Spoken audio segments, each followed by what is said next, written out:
Shahidim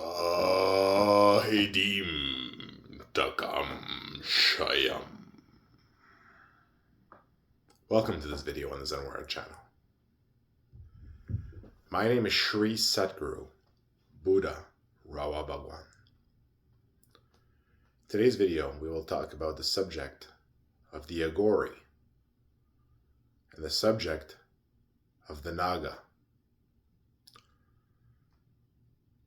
So depending on whether you've looked into these things before and know about a little bit about these things or more, depending to the degree of your knowledge and involvement, you may be aware that in India, in the Indian tradition, there are two types of spiritual practitioners that are known for covering themselves in ashes. So usually ashes from the cremation ground. So two types of beings that are known to cover themselves in ashes. And these two types of beings are the Ahgori and the Naga, or also known as the Naga Sadhus or the Naga Sannyasis. Okay? We're all often naked, as the Ahgori are often naked as well, but they cover themselves with ashes. Okay, so these two traditions, spiritual traditions of the Naga and the Ahgori have existed for a long, long time. And these two traditions have been interacting with one another and encountering one another for a long time. Okay, and are based on the same fundamentals of truth, as it is said of the Dharma, right? And these two traditions, two different traditions, have interacted for many, many, many years. And these are two very powerful traditions for spiritual practitioners. Okay. So we're going to talk a little bit more about these two traditions, the tradition of the Ahgori and the tradition of the Naga. Now, we've talked a lot on this channel in many ways about these subjects, and we're going to talk a little bit more in depth about it now. Okay. So Ahgor means non-terrible, right? It means the heart, right?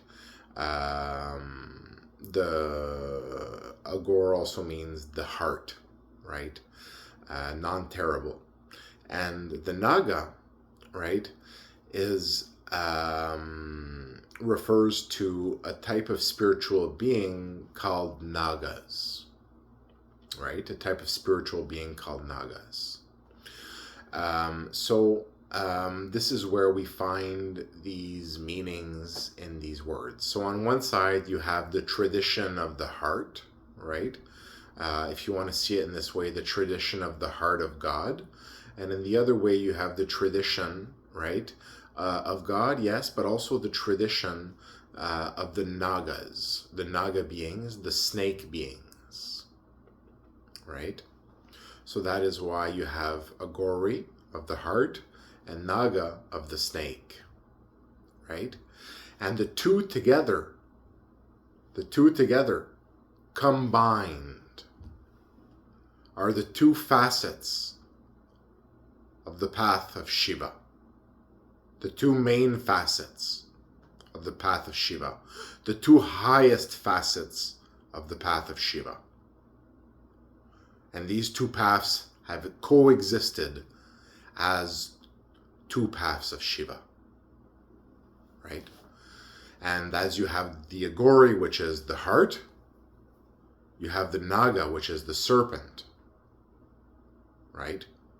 Which combined together make the two paths, the two main paths of Shiva. And you can see the enlightened symbol of God, of Shiva, is the heart with the serpent going through it, combined. So you have the two paths of Naga and Ahgori. Now, the Ahgori are known for doing what other people think dirty or repulsive practices, okay, such as, for example, consuming human flesh. The Ahgori are a force of nature, okay? They gain their powers from doing these things, such as eating human flesh, okay? Because they just live as a force of nature. And like nature does not discriminate, they do not discriminate. And this is their practice. The practice of being nature, being a part of nature. So you can see this in a way very much becoming in a primal state. A force of nature that interacts with the forces of nature. The Naga is a being which enters into union, symbiosis between the practitioner and the Naga being, that union, that does union with the practitioner. The Ahgori does union with the heart.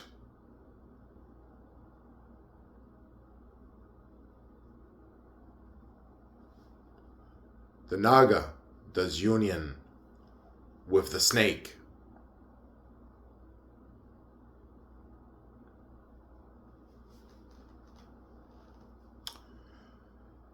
Now, these two paths have the ashes that they smear on themselves. And why do they smear these ashes on themselves? Because they get light from the ashes. They get fire from the ashes. They get power from the ashes. By putting on the ashes, they practice so that they can bring their state of consciousness so that it operates not only at this level that you currently experience, but at other lokas of experience. Depending on their development as a spiritual being, they can then at that point interact with more than one loka.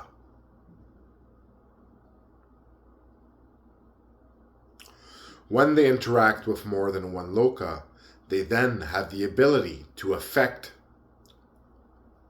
both those lokas, or more than one, or two, or three, right? In different ways. As different lokas are interconnecting in different ways. Depending on their development as a spiritual being, they may be able to interact at different levels and more lokas. More and more levels of reality. And may use the tools of those different levels of reality to support their purpose, which is protecting the Dharma and protecting, as the inhabitants and spiritual tradition of India, protecting India, right? So the ash gives them power. It allows them to get into a specific practice where they now interact with different lokas. It gives them power.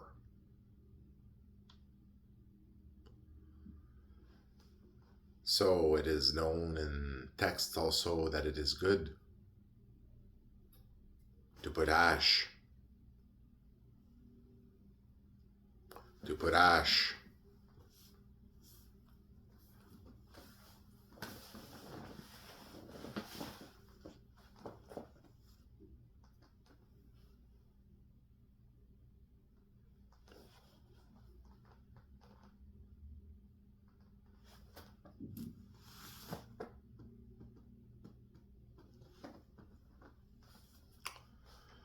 So the ash gives power to the spiritual practitioner that knows how to use it properly.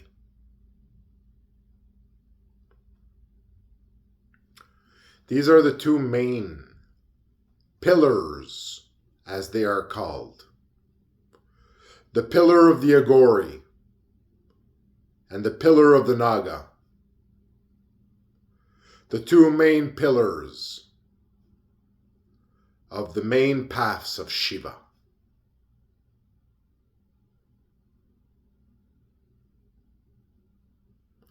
Also known, for those that know about these things,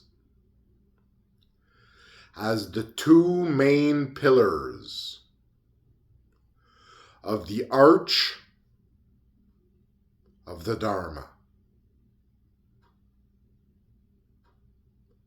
So you can imagine that it is very important for a country like India to protect its Ahgoris, its true Ahgoris, to protect its Nagas, its true Nagas, and those spiritual traditions as they manifest and change, as the world changes around them, and the world changes because of them.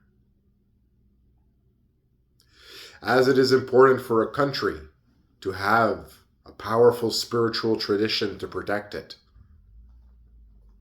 that country must protect the spiritual practitioners and, well, what we call the equivalent of akaras, as they exist in different countries and take different manifestations. In some countries, spiritual practitioners are very organized, and in some they are not maybe as organized, but potentially effective in different ways. Right? So it is the spiritual practitioner's responsibility to protect the country in which they take residence, in the country that houses them. Right? They are the practitioners and the protectors of the land and of creation and of all the divine stories. Because all beings are all spiritual practitioners, just at different levels of development. So the two pillars of the arch of the Dharma are the Ahgori and the Naga. And both support the Dharma and protect it.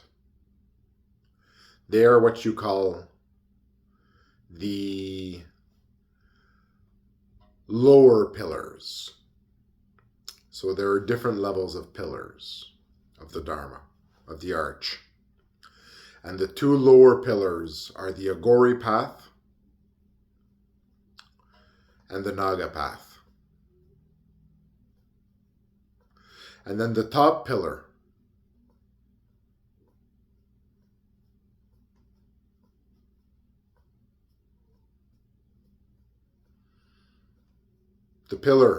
which supports the capstone,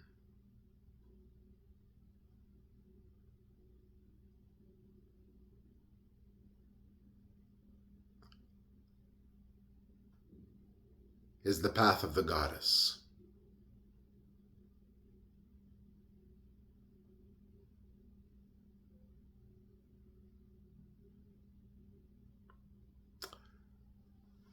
In this way, the god and the goddess preserve and uphold the arch of the Dharma,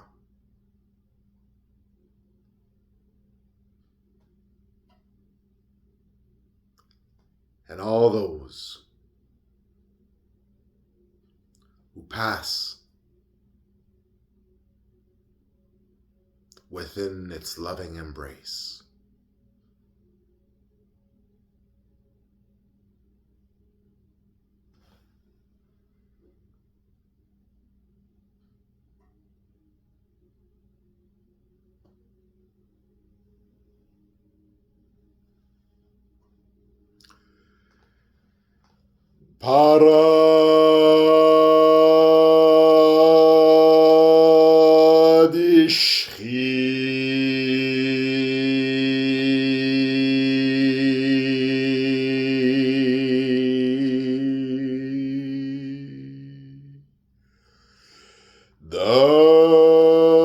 Dashavatara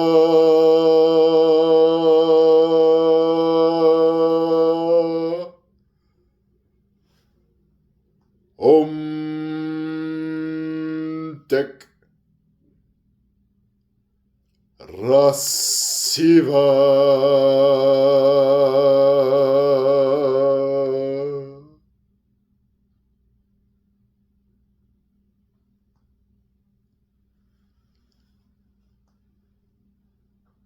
Shani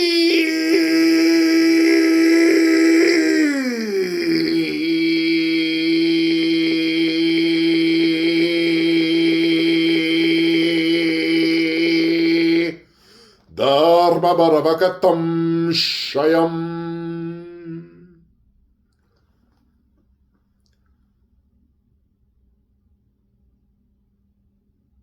Peace be to your hearts.